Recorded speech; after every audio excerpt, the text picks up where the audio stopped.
Hello and all, welcome to the Galaxy Man Show interview show. So for my very next guest of this week is this sensational singer and songwriter known by the name of Ness Nost. So I'm about to add Ness into the live now and have a chat with Ness about her sensational music. So yeah, let's add Ness in and have a chat with Ness.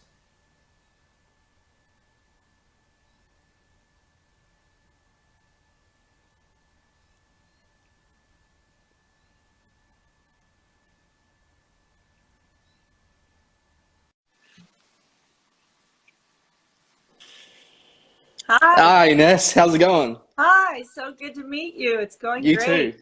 How are you? Awesome.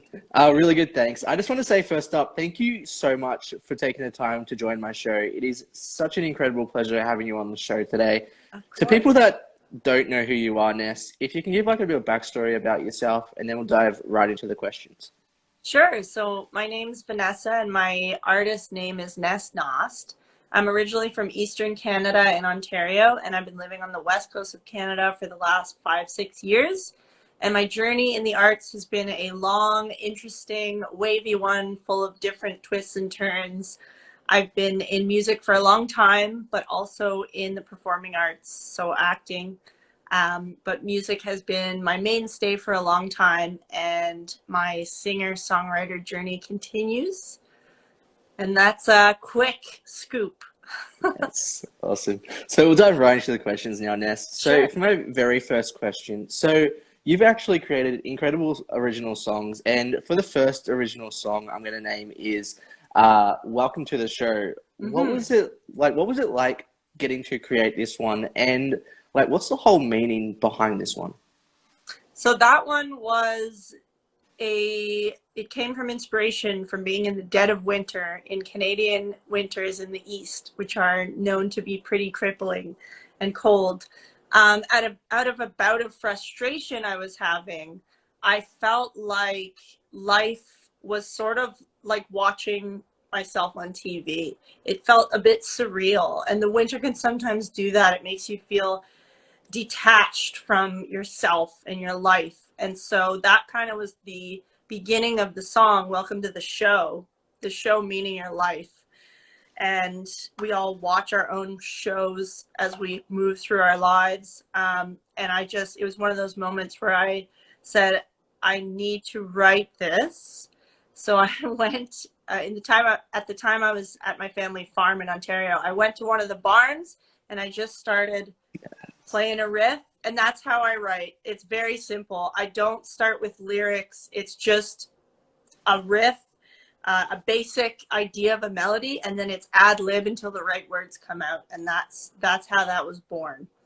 Awesome. I love that. So on to my Yeah. very next question. So hmm you've also created an original song called "Hold It Down." Yeah. Another fantastic song of yours. So, what was it like getting to create this one, and what's the whole meaning behind this one? So that one I wrote quite a while ago, about 5 years ago, and that was kind of a lonely period of discovery. It was as you can hear in the recording, it's a pretty raw cut. I actually decided to leave it in its original raw state because that is also the meaning to me. Yeah, It came from a really vulnerable place of sort of self-discovery and feeling lost, but at the same time having a really strong sense of hope and direction. Because sometimes we can feel really unsure about what's next, but there can be an inner strength that can help keep you going. And so that's Hold It Down for me. It's a pretty near and dear song, and I find that it's definitely still relevant to where I'm at even 6 years ago. awesome. I love that. hmm So, on to my very next question. So, you've also done a live of the others, called "Other Side of the Game," which hmm was so incredible. I watched it last night, and I was like, "Wow! Like you did incredible with this. Like, what was it like doing this live?" It was amazing. So that's another favorite experience of mine. It was at the Banff Center for the Arts, which is this incredible sort of creative hub for artists in the Rocky Mountains in Canada. And I love Erica Badu. I love neo soul. I love her voice. I love the strength that she has in her music. And so I decided to sing that with a friend of mine on piano, another guy on bass, drums, and it was just like pure joy getting to sing that. So that was really, really great. And that's a full live recording. So no editing going on there. That's cool. I love that. So Yeah. also my very next question. So like what made you decide as a person and like especially as an artist like to get into the whole singing process in the first place? It just came the way that I think kind of every person and any person is eventually naturally drawn to some type of musical expression, whether it's rhythm or singing or writing. I have a very musical family, so it was always around, and I was always singing on my own. I never liked anyone to hear it, so I often would only go for it really hard when no one is Yeah. around. But then eventually over time, it was like, well, this is one of the strongest forces within me. It's got to come out somehow. So then you start writing. I started writing a lot at quite a young age and composing, and it just never stopped. And then, of course, comes the point where you go, should I do this for real? Should I make this a career? And that's how it started, and that's how it's going. Awesome. So on to the very next question, on to that, like what does performing like music mean to you, like especially as an artist? Uh-huh. That's one of my favorite questions because the difference between making music and performing live, they're two totally different beasts. I've been a live performer for as long as I can remember, and there's nothing that compares to it. There's really nothing that compares to it. It's electric. It's incredible. It's all about the connection with you and whoever is listening. Even if no one's there, maybe you're singing to the ocean, but it's just a totally different experience that is quite magical. And when there are people around and they connect with you and you're connecting with them, it is a really beautiful thing. So to me, it's really precious, and to be able to do it is amazing. And to have it taken away during the pandemic was definitely really tough, but we're back in action right now, so I'm grateful for that for sure. Awesome. So on to the very next question. So like what has been your like all-time favorite cover song to like to perform and why? I'll say that lately that song is Unknown Legend by Neil Young. It's Yes. I love playing it because it's kind of funny. I mean, a lot of his music is two or three chords. It's literally two chords, this song, G and C. And but I just find the lyrics incredible. Like I sung it the other day, and it's 30 degrees here, 30 plus Yeah. Canada.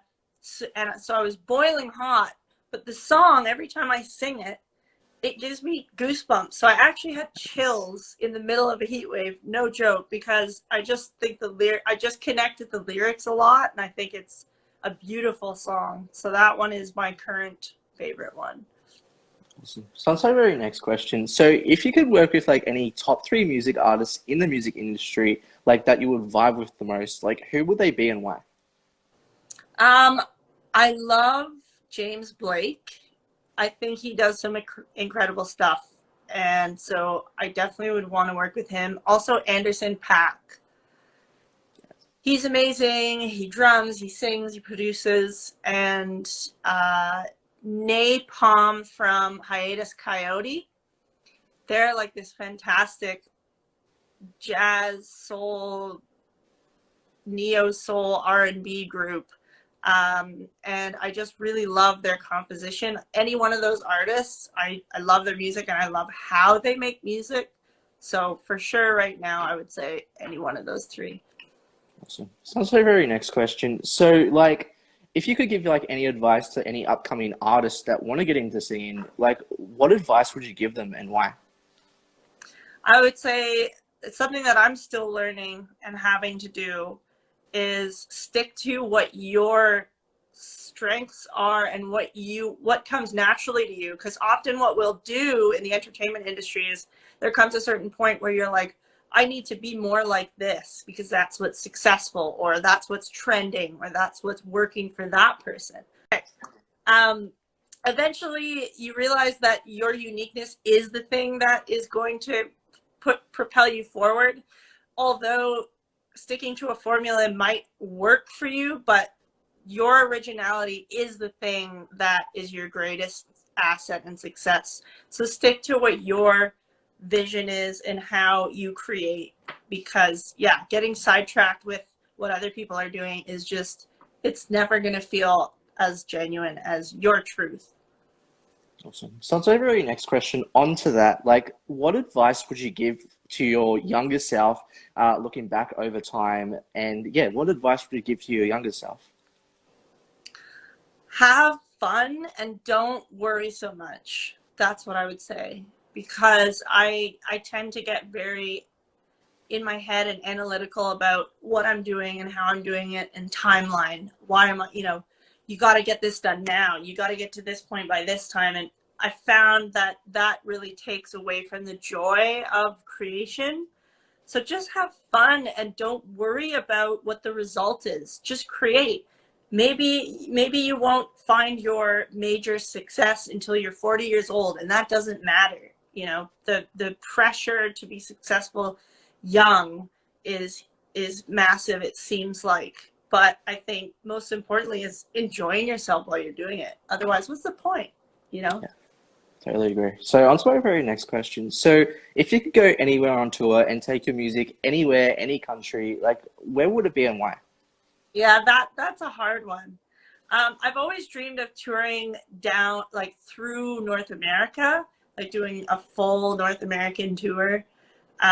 So that for sure, going through all the provinces of Canada, going through a lot of the states.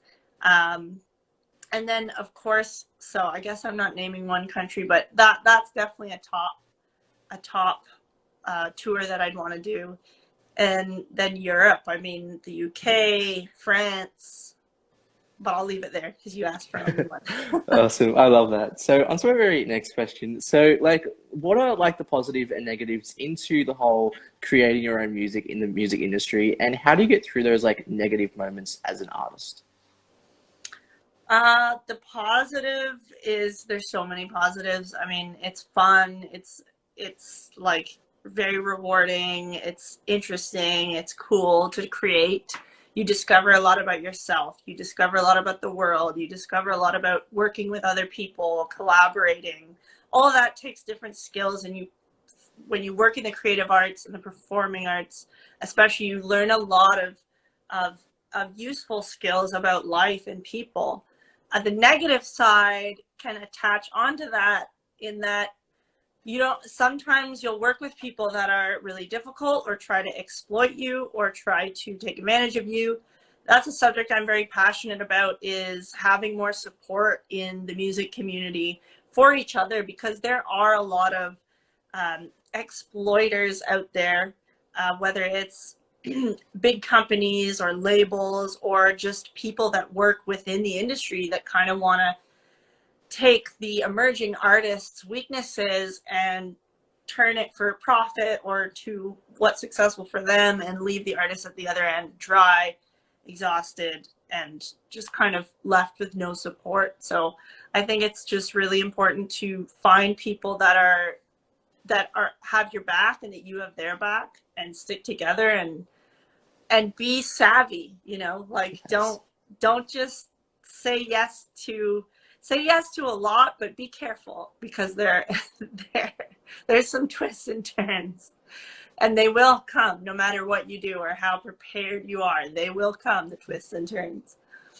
So on to the very last question, Ness. So like, what's next for you, like music wise? Like, any projects that you would like to announce on the show? Yeah, so I have a lot of material that I've written. I have a lot of stuff I want to put out. The next big step is really recording and putting out more music. The summer's been more about performing live, but I'm really excited to get back in the studio and put out more singles. And then hopefully the long-term plan is putting out an album, or a little bit longer of an EP, maybe like a 4 to 6 track EP. So watch out for that. There's going to be lots coming throughout the rest of the year and into the Awesome. next year. Awesome. Well, I would love to ask, by the way, Ness, would you Yeah. like to perform one of your songs on the show, by the way? Oh, wow. Sure. Awesome. Okay. Um, I have my guitar here. Yeah. Okay, this song is yet to be released. It's called Slow Down.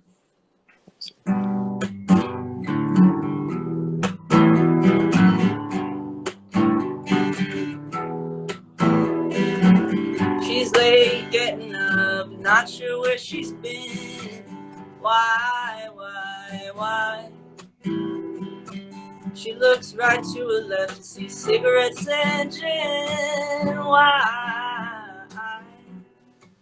Well, I think her body's telling her something she needs to know. Like, how you gonna keep on playing this kind of show, baby? Please, oh honey darling, please, baby doll, please slow it down for me. Oh, baby. She's late for work again, out at the club. Why? She calls it sick, but she's just busy screwing up. Why? Well, I think her body's telling her something she needs to know. Like, girl, you can't keep doing this. It's getting hard to roll. Please, oh honey darling, please, won't you please slow down for me? She's got a good heart and a good soul, but her past is taking its toll. She feels like she's trying to move mountains, but she's stuck down in a hole. She's stuck down in a hole. Well, honey, baby, darling, won't you? Baby, honey, darling, slow down for me. Don't you agree? Slow down for me.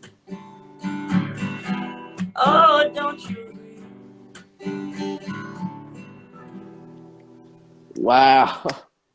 Oh my God. Wow, Ness, that was sensational. Thank Everyone, you. no, you're very welcome. Like, everyone, definitely go support Ness. We need more inspiring artists like Ness in this world. Definitely go support Ness. And do you like have any like last final thoughts or anything that you like to share to people on the show? Definitely, if you're watching and you're interested in my music or want to chat, I'm really into meeting more artists these days and learning more about how people create and wanting to collaborate. So I'm always available to chat and hear what you have going on. And also thank you, Jacob, for doing this, because it's really important for artists to be able to have a voice beyond just the music and get their message out. So thank you.